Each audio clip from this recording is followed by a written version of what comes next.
Hi, my name is Gerhard Schwander and welcome to Selling Power TV. Today we have the great pleasure of meeting with Kevin Higgins. He's CEO of Double Digit Sales. Welcome, Kevin. Gerhard, a pleasure, as always. So we are in an environment where we need stronger cultures. So what is a great sales culture? How would you describe it? Well, thank you for leading into that. I think that our research shows that only 40% of companies believe they have a great sales culture. And while that's an okay number, the opposite side is 60% don't. And why? And I think the reason is they're not sure of the components, what makes up a great sales culture. Is this from a perspective of the salesperson or the sales manager or outside? Yeah, well, interesting, it's the same, right? So the components, we find there's 4 components within a sales culture. And that is, the first, they've got a clear focus. They know what business they're in, they know who they sell to, they know how they sell to them. And is focus the same as mission, vision, values? No, this is, because that's more at an enterprise level. You know, at a sales level, clear focus is, like, we know who our A clients are, who our Bs are, and who our Cs are, and we focus on our As, we spend time with our Bs, and we use social media or different ways of reaching our Cs. Okay. That's focus in a sales organization. Okay, that's number one. What's number 2? Number 2 is activity. You need strong activity. Now, with CRM, lots of people are measuring quantity of activity, and we need to. Quantity of activity is very important. But quality of activity is equally, if not more important. And to measure quality of activity, you got to be in the field. You got to coach. You got to watch people making prospecting calls. So you got a clear focus. You got strong activity. Component number 3, pipeline, right? Activity doesn't turn into results. Activity turns into pipeline. And you need a healthy pipeline. 75% of people do not have a healthy pipeline.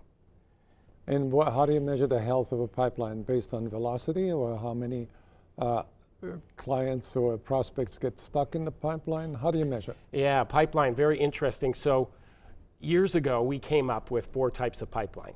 Healthy pipeline, congested pipeline, thin pipeline, and false hope. So 4 types of pipeline. And we thought that we were going to have sales managers bring their CRM and bring printouts and look through those so that they could diagnose which type of pipeline each salesperson has. Went through this exercise, asked them to bring out the notes the very first time I did it. And as I was describing what they were to do, I looked around the room, I saw every sales manager ticking off which box. They had to pick one of those 4 boxes by each salesperson. They just went down, healthy, congested, false hope. Sales managers know, so do salespeople. They know what type of pipeline they have. I'm not saying CRM isn't important.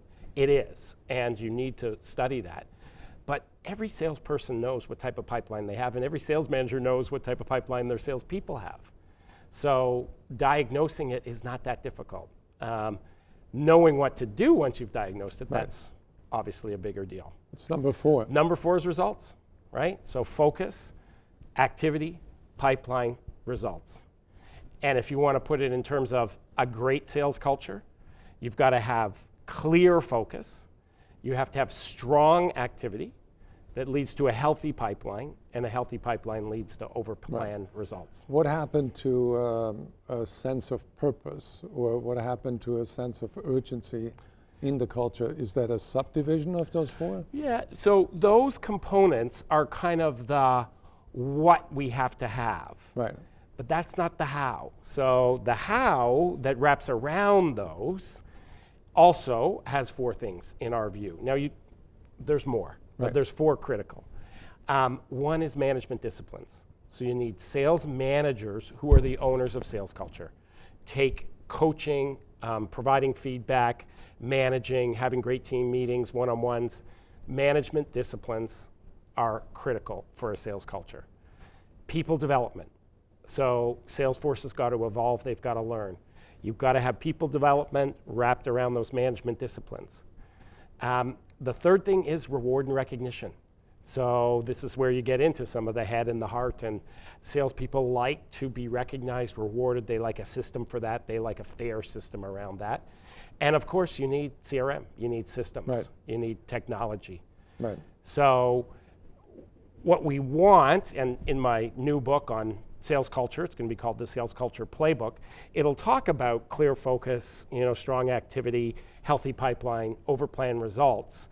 But that's what you want. How do you get it? You build a culture around it, a culture of management disciplines, having the right CRM, having reward and recognition, and constantly developing your people.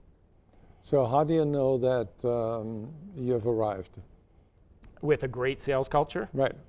How do you Yeah. measure great sales culture? Yeah, I think the way that we do, like we work with all kinds of world-class organizations, and I always say a picture tells 1,000 words.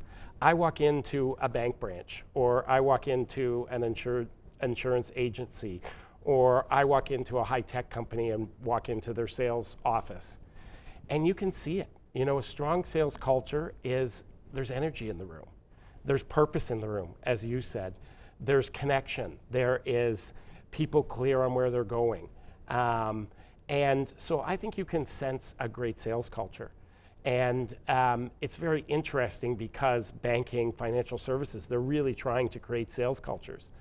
And if you walk into a bank branch and you stand in the lobby and there's no one there, and you walk around for a few minutes and nobody says anything, I can tell you they have a poor sales culture. Right.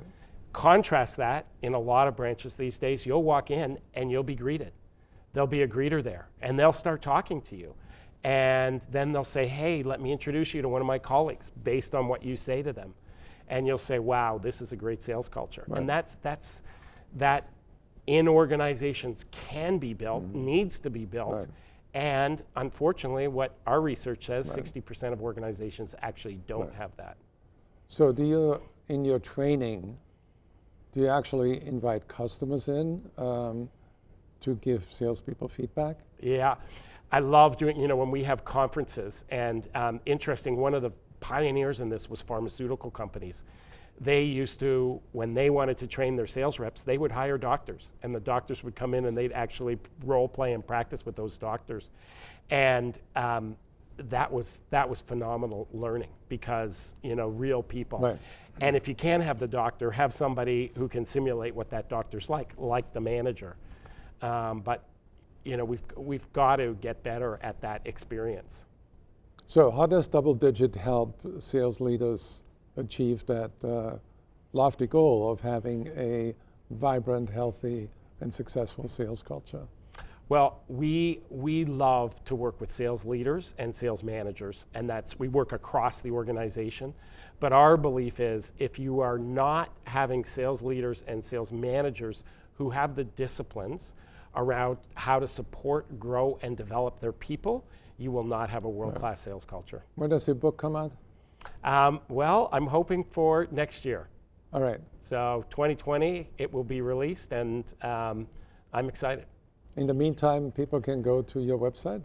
Yep, www.doubledigit-sales.com or www.doubledigitsales.com. Right.